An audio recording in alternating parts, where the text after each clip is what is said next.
व्यावसायिकरित्या ॲग्रिटुरिझम पहिलं महाराष्ट्रात सुरू झालं 1980 साली. सगुणाबाग चंद्रशेखर बडसावळेंचं, त्यांना पॅरलल प्रभाकर सावेंचं सावे फार्म डहाणूला सुरू झालं. त्याच्यानंतर असंख्य ॲग्रिटुरिझम केंद्र महाराष्ट्रामध्ये सुरू झाले. आजच्या घडीला 3000 पेक्षा जास्त ॲग्रिटुरिझम सेंटर महाराष्ट्रात कार्यरत आहेत. सप्टेंबर 2020 मध्ये कृषी पर्यटनाचा GR आला. GR आल्यामुळे त्या ॲग्रिटुरिझम रेग्युलेट झाले आणि ते रेग्युलेट होत असताना त्याचा प्रसार करण्याचं काम पांडुरंग तावरेंच्या माध्यमातून झालं. प्रशिक्षणाच्या माध्यमातून मोठ्या प्रमाणात त्याचा प्रसार झाला घाट माथ्यावर आणि लोकांनी पण सुरू केलं. सातारा जिल्हा एक असा आहे महाराष्ट्रात जिथे ॲग्रिटुरिझम सेंटरची सगळ्यात जास्त डेन्सिटी आहे. वेगवेगळी कारणं आहेत त्याला. एकतर महाबळेश्वर पर्यटन स्थळ आहे जे साताऱ्यात आहेत, त्यामुळे पर्यटनाविषयी लोक अवेअर आहेत. दुसरी गोष्ट तिथे काय प्रशासनाने खूप चांगलं सपोर्ट केला ॲग्रिटुरिझम ट्रेनिंगसाठी.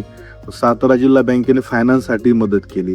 त्यामुळे ओव्हरऑलच ॲग्रिटुरिझमच्या डेव्हलपमेंटसाठी पोषक वातावरण सातारा जिल्ह्यामध्ये मिळालं, म्हणून तिथे ॲग्रिटुरिझम सेंटर जास्त आहेत. त्या खालोखाल आता उर्वरित महाराष्ट्रात पण प्रसार सुरू आहे त्याचा. रेग्युलेटरी फॉर्मॅटमध्ये महाराष्ट्र हे भारतातलं पहिलं राज्य आहे ज्याने GR पण आणला, जिथे ॲग्रिटुरिझमची संख्या जास्त आहे.